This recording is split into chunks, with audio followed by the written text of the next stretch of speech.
इस पुस्तिका में हम लोग जानेंगे विपश्यना शिविर की अनुशासन संहिता। मतलब विपश्यना शिविर के दौरान क्या क्या अनुशासन रखा जाता है। पुस्तक देखिए, आओ लोगों जगत के चले धर्म के पंथ, इस पथ चलते सत्पुरुष, इस पथ चलते संत। आयोजक विपश्यना केंद्र धम्मगंगा, 12 मंदिर घाट, सोदपुर, पानीहट्टी, उत्तर 24 परगना, कोलकाता। सुबह 10 बजे से सायं 5 बजे तक फोन कर सकते हैं। इस नंबर पे नंबर दिया हुआ है। साधना विधि। विपश्यना भारत की एक अत्यंत पुरातन साधना विधि है।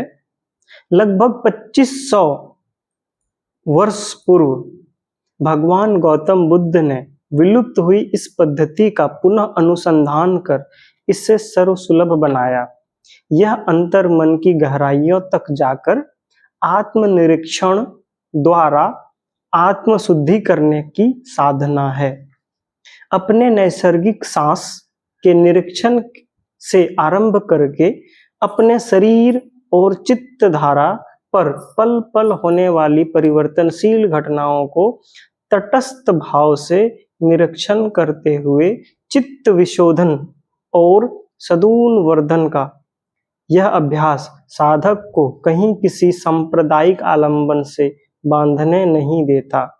इसलिए यह साधना सर्वग्राह्य है, बिना किसी भेदभाव के सबके लिए समान रूप से कल्याणकारी है। इस साधना को भगवान गौतम बुद्ध खोजे थे। इसमें अपना मन के गहराई में जाके उसका निरीक्षण करते हुए हम लोग उसका चित्त को शुद्ध करते हैं, अपना मन को शुद्ध करते हैं।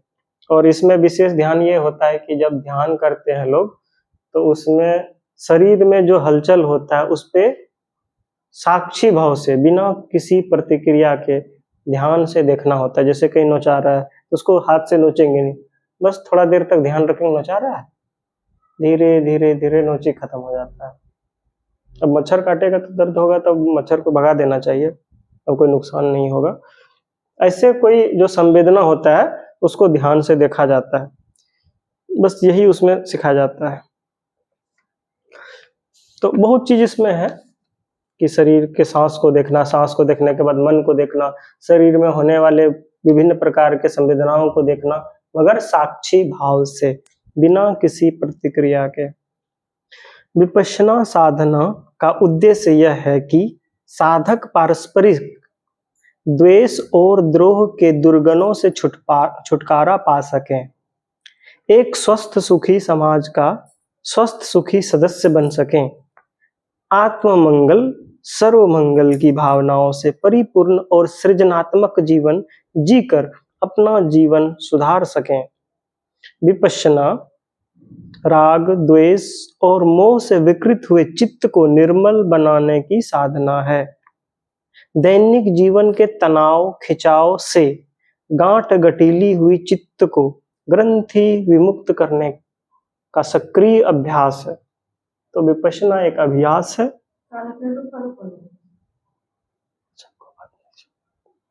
तो हम अपने मन में जो गांठ है, विचार विकार उत्पन्न हो गया, उसको विमुक्त करते हैं, शुद्ध करते हैं इस अभ्यास से। एक दिन में नहीं होता है कि कोई शिविर चला गया तो उसका मन शुद्ध हो गया, ऐसा नहीं है। अभ्यास करना पड़ेगा निरंतर जीवन भर। विपश्यना आध्यात्म की ऊंची साधना है, ये छोटा मोटा साधना नहीं है, बहुत ऊंचा है। परंतु शरीर के अनेक रोग मन पर आधारित होने के कारण चित्त शुद्धि के उपफल स्वरूप ठीक हो जाते हैं। पर साधक कहीं उन रोगों के उपचार को ही मुख्य उद्देश्य बनाकर शिविर में शामिल न हो। लक्ष्य आध्यात्मिक ही होना चाहिए।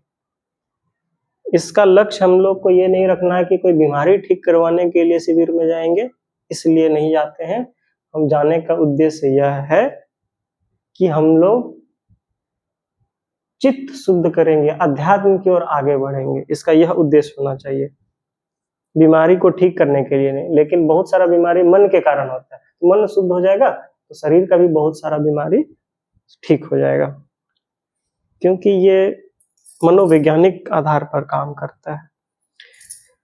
स्वानुशासन, खुद का अनुशासन। स्वानुशासन मतलब खुद का स्वयं अपना अनुशासन।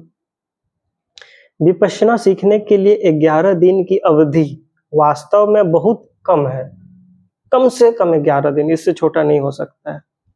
एकांत अभ्यास की निरंतरता बनाए रखना नितांत आवश्यक है। इसी बात को ध्यान में रखकर यह नियमावली और समय सारणी बनाई गई है।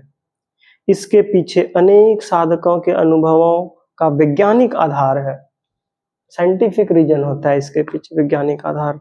जो भी नियम है, समय सारणी है। विशेष ध्यान देने की बात यह है कि शिविरार्थी को पूरे 11 दिन तक शिविर स्थल पर ही रहना होगा। बीच में शिविर छोड़कर नहीं जा सकेंगे। इस अनुशासन संहिता के अन्य सभी नियम को भी ध्यान पूर्वक पढ़ें। यदि उसका पालन निष्ठा और गंभीरता पूर्वक कर सकते हो, तभी शिविर में प्रवेश पाने के लिए आवेदन करें। तो इसमें जो कुछ नियम दिया गया है, अगर उस नियम का अगर पालन आप कर सकते हैं तभी शिविर में जाएं। अगर शिविर अनुशासन पालन नहीं कर सकते हैं तो जाने से ज्यादा लाभ नहीं होगा। तो पहला चीज है शील पालन। शिविर के दौरान निम्न शीलों का पालन कर अनिवार्य है। जब हम लोग 11 दिन के शिविर में रहेंगे तो ध्यान रखेंगे शील का, कि जीव हत्या से विरत रहेंगे, किसी जीव का हत्या नहीं करेंगे। चाहे कोई जानवर हो, पक्षी हो, या छोटा जीव हो, बड़ा जीव हो, कोई भी पशु पक्षी। चोरी से विरत रहेंगे, कोई चोरी नहीं करेंगे। तो वहां ऐसे तो बाहर का तो जीव है नहीं, अंदर में तो कुछ कुछ जीव हो सकता है, उसको मारेंगे नहीं तो नहीं मारेंगे। चोरी से विरत रहेंगे। वहां तो किसी का सामान भी नहीं रहता कीमती, अपना भी सामान नहीं रहता, कोई किसी का चोरी का कोई जरूरत ही नहीं। और हम लोग ध्यान साधना सीखने गए तो चोरी क्यों करेंगे। और ब्रह्मचर्य से विरत रहेंगे, तो ब्रह्मचर्य का पालन करेंगे। असत्य भावन से विरत रहेंगे, झूठ नहीं बोलेंगे। वही हुआ। नशे के सेवन से विरत रहेंगे। तो वहां नशा का तो कोई व्यवस्था भी नहीं है, कोई सामान तो रहेगा नहीं, तो नशा कैसे करेगा। खाना पीना तो सही सब वही का व्यवस्था है। और झूठ बोलने का भी तो जरूरत नहीं पड़ना चाहिए कि किसी से झूठ बोल दिए, या शिक्षक से, या किसी दोस्त से। हम तो वहां अनजान लोग हैं, तो झूठ बोलने से कोई फायदा भी नहीं है। तो झूठ बोलने का जरूरत नहीं पड़ेगा। श्रृंगार, प्रसाधन और मनोरंजन से विरत रहेंगे। वहां किसी प्रकार का मनोरंजन के उद्देश्य से नहीं जाते हैं। और श्रृंगार मतलब बहुत ज्यादा, कोई लोग टिकली पाउडर ये वो लगाता है। हम जैसे परफ्यूम मांगे थे, रूम स्प्रे, तो हमको नहीं मिला था, क्योंकि उसको प्रसाधन के लिए उसको कैटेगरी में आ जाता है। क्योंकि ऊंची आरामदेह विलास सैया के प्रयोग से विरत रहेंगे। बहुत ऊंचा या आरामदायक बेड पे नहीं सोना है। तो वहां तो बेड पहले से है, तो जो देगा उसी पे सोएंगे, आरामदायक हो चाहे कुछ हो, तो उसके अनुसार वहां पहले से प्रबंध है। पुराने साधक के लिए क्या नियम है। दोपहर बाद विकाल भोजन से विरत रहेंगे। जो पुराने साधक होते हैं उसको दोपहर के बाद भोजन करना मना है। सुबह और 11 बजे, उसके बाद दिन भर भोजन नहीं कर सकते। वे सायं 5 बजे केवल नींबू की शिकंजी लेंगे, जबकि नए साधक दूध, चाय, फल ले सकेंगे। हम लोग को कभी कभी चूड़ा भुंजा, दालमोट ये सब भी मिलता था। रोगी आदि को विशिष्ट अवस्था में पुराने साधकों को फलाहार की छूट आचार्य की अनुमति से दी जा सकेगी। अगर किसी विशेष प्रकार की जरूरत होता है तो वहाँ के जो शिक्षक होते हैं, आचार्य महोदय होते हैं, उनसे आप रिक्वेस्ट कर सकते हैं कि मुझे ये चीज की आवश्यकता है, उनको अगर उचित लगेगा तो वो दिया जाएगा। समर्पण, साधना शिविर की अवधि में साधक को अपने आचार्य के प्रति, विपश्यना विधि के प्रति तथा समग्र अनुशासन संहिता एवं समय सारणी के प्रति पूर्णतया समर्पण करना होगा। समर्पित भाव होने पर ही निष्ठापूर्वक काम हो पाएगा और स्वविवेक श्रद्धा का भाव जगेगा, जो कि साधक की अपनी सुरक्षा और मार्गदर्शन हेतु नितांत आवश्यक है। तो शील पालन करना है, समर्पण का भाव रखना है, वहाँ के शिक्षक के प्रति, वहाँ के जो सहायक होते हैं, वहाँ के नियम है, सबके प्रति हम लोग का समर्पण भाव, कि जैसा नियम है उसे पालन करके अपना काम करेंगे। शिविर आरंभ होने से लेकर 10वें दिन सुबह 10 बजे तक साधक आर्य मौन अर्थात वचन व शरीर से भी मौन का पालन करेंगे। शिविर जिस दिन जाते हैं उसके अगले दिन से शुरू होता है, सुबह से 4:30 बजे से। तो शिविर के पहले दिन से 10वें दिन के सुबह 10 बजे तक आर्य मौन का मतलब है सिर्फ मुंह से ही नहीं, अपने शारीरिक गतिविधि से भी मौन रहना। जैसे किसी को इशारा से बात नहीं करना है, किसी को कुछ बोलना नहीं है। हाँ, जरूरत पड़ने पर वहाँ के शिक्षक से बात कर सकते हैं या साधक के जो सेवक होते हैं मदद करने के लिए, पुराने स्टूडेंट, उनसे मदद ले सकते हैं। उनके गले में आईडी कार्ड लिखा रहता है साधक सेवक, धम्म सेवक, तो उनसे जरूरत पड़ने पे बात कर सकते हैं। और पुरुष के लिए अलग शिक्षक होता है, महिलाओं के लिए अलग शिक्षक होता है। महिलाओं का जो सहायक होता है धम्म सेवक सेविका, उसका महिला का महिला होता है, पुरुषों के लिए पुरुष होते हैं। दोनों का अलग अलग रहता है स्थान, एक दूसरे के आवास स्थान में कोई संपर्क नहीं होता है। आर्य मौन शारीरिक संकेत से या लिख पढ़कर विचार विनिमय करना भी वर्जित है। लिख पढ़ के भी नहीं करेंगे, शारीरिक संकेत भी नहीं करेंगे। अत्यंत आवश्यक हो तो व्यवस्थापक से मतलब मैनेजमेंट से तथा विधि को समझने के लिए आचार्य से बोलने की छूट है। आचार्य से बात कर सकते हैं। ऐसे आचार्य भी बार बार बुलाते रहेंगे कि क्या समझ में आ रहा है, कैसे सीख रहे हैं, कोई दिक्कत तो नहीं हो रहा है, पूछते रहते हैं आचार्य महोदय। विपश्यना साधना व्यक्तिगत अभ्यास है, अतः हर साधक अपने को अकेला समझता हुआ एकांत साधना में ही रत रहे। वहां भले सब लोग साथ में बैठते हैं, लेकिन ऐसा लगना चाहिए कि हम एकांत में बैठे हैं, किसी को किसी से मतलब नहीं। और वहां पे कम रोशनी होता है जब साधना करते हैं रूम में, तो ऐसे भी पता नहीं चलेगा अंधेरा में। आंख बंद रहेगा तो पता कैसे चलेगा कौन है नहीं है, कोई हल्ला नहीं करेंगे। सबसे ज्यादा दिक्कत होता है कुछ नए साधक चप्पल को घिसर के चलते हैं तो आवाज करता है, ऐसे नहीं करना चाहिए। बर्तन का आवाज नहीं करना चाहिए कि चम्मच गिर गया तो बर्तन गिर गया, पानी जोर से खोल दिया टैप तो पूरा आवाज करने लगा, इस तरह कर नहीं करना चाहिए। दूसरे साधक को भी समस्या होगा, ध्यान भंग हो जाता है और खुद को भी। वेशभूषा, शारीरिक व वस्त्रों की स्वच्छता, वेशभूषा में सादगी एवं शिष्टाचार आवश्यक है। साफ सुथरा कपड़ा पहनना है, स्वच्छ कपड़ा रखना है और सादगी के साथ। छीने कपड़े पहनना निषिद्ध है। महिलाएं कुर्ते के साथ दुपट्टे का उपयोग अवश्य करें। जो लोग कुर्ता पहनती हैं महिलाएं, उनको दुपट्टा रखना चाहिए। शॉर्ट्स वगैरह अलाउड नहीं है, टाइट शर्ट्स वो सब अलाउड नहीं है कपड़ा, क्योंकि ध्यान करने के लिए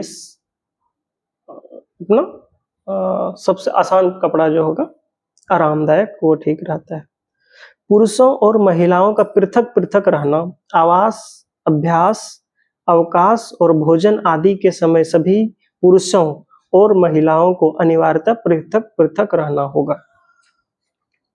पुरुषों का अलग, महिलाओं का अलग। सिर्फ जब ध्यान कक्ष में होते हैं हम लोग हॉल में, उसी समय साथ बैठते हैं, उसमें भी अलग अलग बैठते हैं और बाकी समय सब अलग अलग होता है।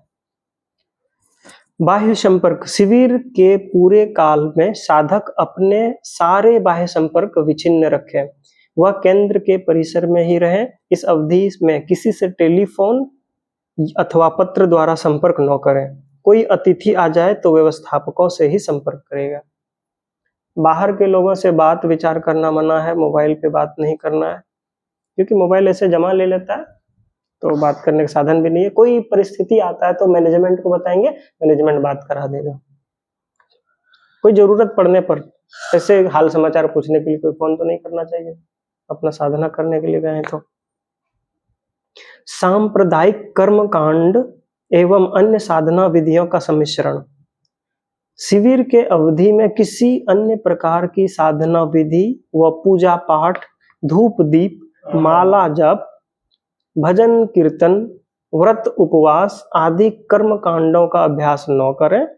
विपश्यना के साथ किसी अन्य साधना विधि का सम्मिश्रण हानिप्रद हो सकता है। वहां अपना कुछ भी दूसरा नहीं करेंगे, जो घर पे पूजा पाठ करते हैं या प्रणाम करते हैं, सुबह उठ के कोई प्रार्थना किए, भजन किए, वो सब भी वहां पे 10 दिन के लिए नहीं करना है। वहां का नियम अलग है तो उसके अनुसार पालन करने से अधिक लाभ होगा। अपने मन से व्रत उपवास नहीं कर लिए, क्योंकि वहां सब चीज नियम के अनुसार है, वैज्ञानिक पद्धति है, तो अलग करने पे हानि हो सकता है। योगासन व व्यायाम। विपश्यना साधना के साथ योगासन व अन्य शारीरिक व्यायाम का संयोग मान्य है। योगासन कोई कर सकता है, शारीरिक व्यायाम, परंतु केंद्र के फिलहाल इसके लिए आवश्यक एकांत सुविधाएं उपलब्ध नहीं है। लेकिन योगा करने के लिए और दूसरा शारीरिक व्यायाम करने का वहां पे व्यवस्था नहीं होता है, तो नहीं कर सकते, और उतना समय भी नहीं होता है। इसलिए साधकों को चाहिए कि वे इनके स्थान पर अवकाश काल में निर्धारित स्थानों पर टहलने का ही व्यायाम करें। तो जब समय मिलेगा तो सब लोग टहल लेते हैं, जैसे ब्रेक हुआ तो जहाँ पे घूमने के लिए स्थान निर्धारित है वहां पे टहल लेते हैं, वो भी एक व्यायाम हुआ। मंत्र भित्तिक माला, कंठी, गंडा, ताबीज आदि। साधक उपरोक्त वस्तुओं को साथ न लाएं, जैसे माला पहने हुए हैं या फिर कोई कंठी है, कुछ भी ताबीज वगैरह वो सब नहीं लाना है। यदि भूल से ले आए हो तो केंद्र में प्रवेश करते समय इन्हें 10 दिन के लिए व्यवस्थापक को सौंप दें। तो वह लॉकर में रख देते हैं व्यवस्थापक। कीमती आभूषण। केंद्र में कीमती आभूषणों व वस्तुओं को सुरक्षित रखने की समुचित व्यवस्था नहीं है, अतः इन्हें अपने साथ न लाएं। परंतु यदि कुछ ले आए हो तो अपने पास में न रखकर व्यवस्थापक को सौंप दें। कीमती सामान ले जाने से मना किया जाता है, कोई आभूषण वगैरह नहीं ले जाना चाहिए। अगर गलती से ले भी गए तो व्यवस्थापक को पहले दिन दे देते हैं, जिस दिन जाते हैं, क्योंकि वहां पर इन चीजों का जरूरत नहीं है तो क्यों ले जाएंगे, और हर जगह रखने का संसाधन भी नहीं होता है सुरक्षित रखने का। नशीली वस्तुएं, धूम्रपान, जर्दा, तंबाकू व दवाएं। देश के कानून के अंतर्गत भांग, गांजा, चरस आदि सभी प्रकार की नशीली वस्तुएं रखना अपराध है। केंद्र में इसका प्रवेश निषिद्ध है, केंद्र में ले भी नहीं जा सकते हैं कोई नशीली पदार्थ। केंद्र की साधना स्थली में धूम्रपान करने अथवा जर्दा तंबाकू खाने की सख्त मनाही है। कुछ दवाएं विपश्यना साधना के प्रतिकूल होने के कारण नहीं ली जानी चाहिए, फिर भी रोगी साधक दवाएं अपने साथ ला सकते हैं, परंतु सेवन के बारे में आचार्य से परामर्श लें।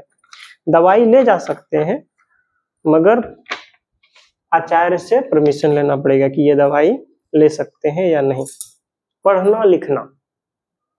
साधक किसी भी विषय की पुस्तकें, पत्र पत्रिकाएं व लेखन सामग्री अपने साथ नहीं लाएं। शिविर के दौरान धार्मिक एवं विपश्यना संबंधी पुस्तक पढ़ना भी वर्जित है। ध्यान रहे, विपश्यना साधना पूर्णतया प्रयोगात्मक विधि है। लेखन पठन से इसमें विघ्न ही होता है, अतः नोट भी नहीं लिखें। तो विपश्यना शिविर के दौरान कोई पुस्तक, कागज कलम का उपयोग नहीं किया जाता है, कुछ भी लिखने का मना ही होता है।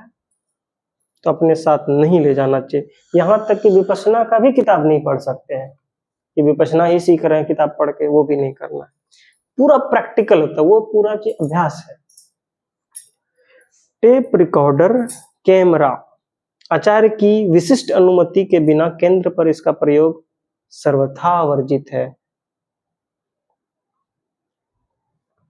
तो ये मुझे पता नहीं था कि कैमरा परमिशन वहाँ के आचार्य जी से लेना होता है। जैसे कुछ यूट्यूबर्स केंद्र का वीडियो बना के भी यूट्यूब पे डाल दिए हैं, तो ये वर्जित है बिना अनुमति का रिकॉर्ड करना। आचार्य से मिलना, साधक चाहे तो अपनी समस्याओं का समाधान के लिए आचार्य से दोपहर 12 बजे से 1 बजे के बीच अकेले मिल सकता है। तो आचार्य से मिलने का समय है 12 से 1 बजे अकेले, कोई नहीं रहेगा। अपना कोई पर्सनल प्रॉब्लम है तो हम आचार्य को बता सकते हैं, परंतु यह ध्यान रहे कि सभी प्रश्न विपासना विधि को स्पष्ट समझने के लिए जिज्ञासु भाव से किए जाएं, वाद विवाद या तर्क वितर्क के लिए नहीं। उससे बहस करने के लिए और तर्क वितर्क के लिए गुरु जी के पास नहीं जाना है, आचार्य के पास नहीं जाना है। उससे सीखने के लिए जाना है, जिज्ञासा के लिए जाना है कि मुझे ये चीज जानना है। जाके वहां अपना बुद्धि नहीं बांटने लगेंगे गुरु जी को। समय सीमा का ध्यान रखें ताकि अन्य साधक भी अपनी शंका का समाधान कर सकें। अपने ही गुरु जी को परेशान नहीं करना है। रात्रि 9 से 9:30 बजे तक साधना कक्ष में भी सार्वजनिक प्रश्नोत्तर का अवसर उपलब्ध होता है। रात में सभा समाप्त होने के बाद गुरुजी समय देते हैं कि किसी को कोई प्रश्न हो तो पूछ सकते हैं, नहीं तो सब लोग विश्राम करते हैं। प्रवचन समाप्त होता है तब समय रहता है कुछ। भोजन, विभिन्न समुदायों के लोगों को अपनी रुचि का भोजन उपलब्ध कराने में अनेक व्यवहारिक कठिनाइयां हैं। इसलिए साधकों से प्रार्थना है कि व्यवस्थापकों द्वारा जिस सादे, सात्विक, निरामिष भोजन की व्यवस्था की जाए उसी में समाधान पाए। यदि किसी रोगी साधक को चिकित्सक द्वारा कोई विशेष पथ्य बतलाया गया हो तो वह आवेदन पत्र में शिविर में प्रवेश के समय इसकी सूचना व्यवस्थापक को अवश्य दें, जिसमें यथासंभव आवश्यक व्यवस्था की जा सके। अगर कोई विशेष प्रकार की जरूरत है भोजन इत्यादि का तो पहले ही एप्लीकेशन में लिख देंगे ताकि बाद में उसके कमी के कारण कोई समस्या उत्पन्न ना हो, नहीं तो उसका साधना में परेशानी हो जाएगा। भोजन, निवास, व्यय, विपश्यना जैसी अनमोल साधना की शिक्षा पूर्णतया निःशुल्क ही दी जाती है। शिविरों का खर्च इस साधना से लाभान्वित साधकों के कृतज्ञता भरे ऐच्छिक दान से चलता है। जिन्हें इस विधि द्वारा सुख शांति मिली है वे इसी मंगल चेतना से दान देते हैं कि बहुजनों के हित सुख के लिए धर्म सेवा का यह कार्य चिरकाल तक चलता रहे और अनेकानेक लोगों को ऐसी ही सुख शांति मिलती रहे। शिविर समापन के समय नए साधक के मन में इस प्रकार की मंगल भावना जागे तो वे भी अपनी श्रद्धा व शक्ति के अनुसार दान दे सकते हैं। नाम, यश अथवा बदले के लिए विशिष्ट सुविधा पाने के उद्देश्य त्याग कर केवल लोक कल्याण की चेतना से ही दान दें। वहां पे जो लोग जाते हैं तो उनको बहुत शांति लाभ होता है, सुख शांति महसूस होता है। तो वो ऐसे कामना करते हैं कि जैसे मुझे सुख शांति मिला तो बाकी दूसरों को भी मिले और ऐसा सुविधा चिरकाल तक, अनंत काल तक चलते रहे। तो अपनी सामर्थ्य के अनुसार लोग दान भी दे सकते हैं और दान देना भी चाहिए। और दान देने के पीछे ऐसा नहीं सोचना कि मेरा नाम होगा, मेरा यश होगा, लोग हमको जानेंगे, हमको विशेष सुविधा मिलेगा, हमको छूट मिलेगा। इस भावना से दान नहीं देना चाहिए। लोक कल्याण के लिए दान देना चाहिए, नहीं तो स्वार्थ हो जाएगा। तो स्वार्थ कारण से नहीं। शिविर व्यवस्था का सारा खर्च तो साधकों के ऐच्छिक दान पर आश्रित ही है ही। वैज्ञानिक अनुसंधान के निमित्त आवश्यक यांत्रिक उपकरणों की पूर्ति, ध्यान गुफाओं एवं अन्य आवश्यक भवनों का निर्माण भी श्रद्धा एवं कृतज्ञता बाहुल साधकों के दान पर ही निर्भर करता है। केंद्र के लिए आमदनी का कोई अन्य स्रोत नहीं है। तो केंद्र जो चलते हैं, जो लोग दान देते हैं, और केंद्र का भी निर्माण दान से ही होता है।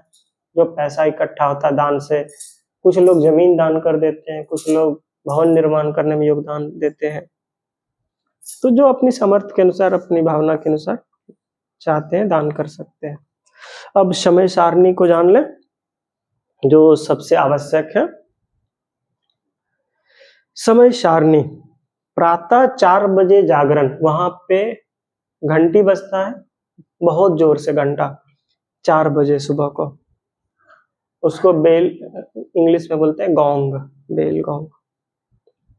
4:30 से 6:30 बजे साधना, निवास स्थान, ध्यान कक्ष या चैत्य में। तो निवास स्थान में यूजुअली नहीं किया जाता, ग्रुप सेटिंग होता है। 4:30 बजे से 6:30 बजे 2 घंटा का ग्रुप सेटिंग सुबह। 6:30 से 7 बजे नाश्ता, 7 बजे से 8 बजे विश्राम। तो कुल पहला हो गया प्रातः शिविर।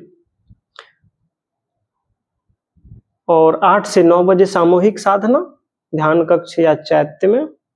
9 बजे से 11 बजे साधना, आचार्य के निर्देशानुसार निवास या ध्यान कक्ष में।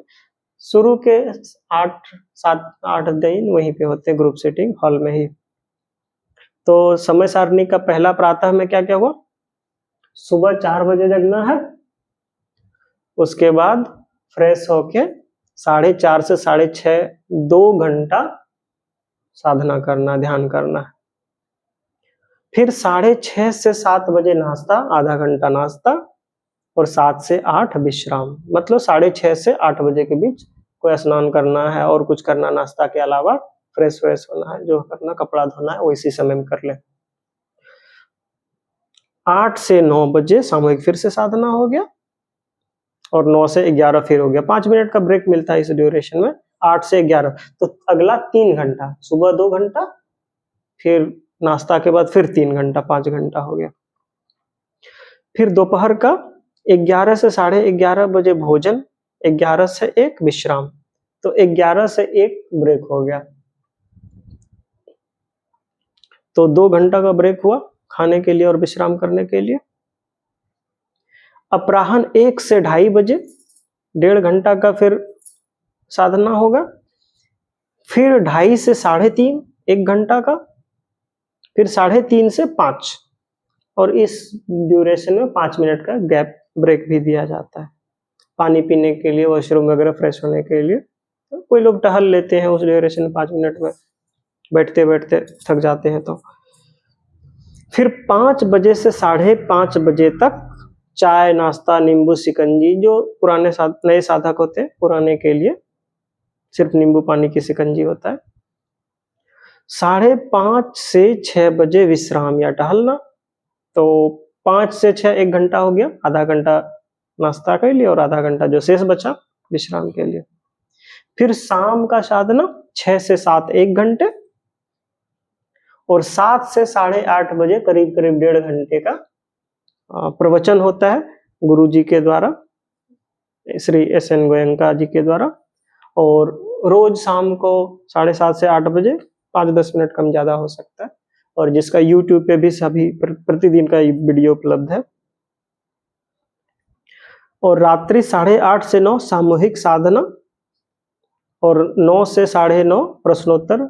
ऐसे 9 बजे के बाद जिसके पास प्रश्न उत्तर नहीं रहता है तो यूजुअली वो चले जाते हैं अपने शयन कक्ष में। 9:30 बजे अपने शयन कक्ष में आगमन, रोशनी बंद और शयन, सो जाना है अपना। पानी उनी पीने का बोतल रहता है, अपना बोतल वहां ले भी सकते हैं, या फिर अपना भी रख सकते हैं। और वहां पे फिल्टर वाटर है, घड़ा में भी पानी भर दिया जाता है, जिसको पीना है पी सकते हैं बाहर में। विशेष सामूहिक साधना के दौरान उठकर बाहर जाना बिल्कुल मना है, लेकिन फिर भी नए साधक चले जाते हैं, जो कि नहीं करना चाहिए। और गेट विशेष तौर पे कुछ लोग जाते हैं गेट खुला छोड़ देते हैं, दिन भर एसी चलता है तो गेट खुला रहने पे एसी का प्रभाव कम हो जाता है। तो प्रत्येक साधक को चाहिए कि गेट दरवाजा बंद कर दें और बहुत ही ध्यानपूर्वक कि जोर से आवाज ना करे गेट। कुछ लोग देर से आते हैं जो साधक, वो जल्दी जल्दी में गेट खोलते हैं और छोड़ देते हैं, आवाज कर जाता है गेट, तो आवाज नहीं करना चाहिए। अपना रूम का भी कोई छिटकनी बंद करता है तो भी वहां पे भी जोर से आवाज कर देता है। तो इस सब का ध्यान रखना चाहिए कि आवाज कम से कम करें, धीरे धीरे चले, आराम से, पैर का आवाज ना हो, चप्पल का आवाज ना हो, ये सब ध्यान रखना चाहिए। बर्तन का गिरने पड़ने का, किसी से आई कांटेक्ट नहीं करना चाहिए, इसको भी ध्यान रखना चाहिए, क्योंकि हम लोग किसी से नजर मिलाएंगे तो कोई भावना उत्पन्न होगा, कुछ बोलने का मन करेगा या इशारा करने का मन करेगा, तो ध्यान भटक जाता है, तो ध्यान में बाधा पहुंचता है इस चीज से। उपरोक्त स्व अनुशासन एवं समय सारणी आपकी साधना में अधिक से अधिक सफलता प्रदान करे। शिविर व्यवस्थापक आपकी सेवा और सहयोग के लिए प्रस्तुत है और आपकी सफलता एवं सुख शांति की मंगल कामना करते हैं। तो शिविर के अनुशासन संहिता समाप्त होता है। इसमें जो भी अनुशासन के बारे में बताया गया है वो बहुत जनों के लिए बहुत कठिन लगता है, और जो लोग अनुशासन में पहले से रहते हैं उनके लिए बहुत आसान है। और अनुशासन के पालन करने से ही हम लोग को उचित साधना का लाभ मिल सकता है, अधिकाधिक लाभ मिल सकता है।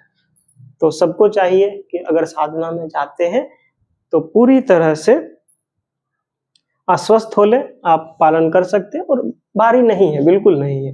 और भोजन का जैसे व्यवस्था है, बहुत शुद्ध शाकाहारी मिलता है, और ऐसा नहीं है कि किसी को भूख लग जाएगा, वैसा कोई बात नहीं है।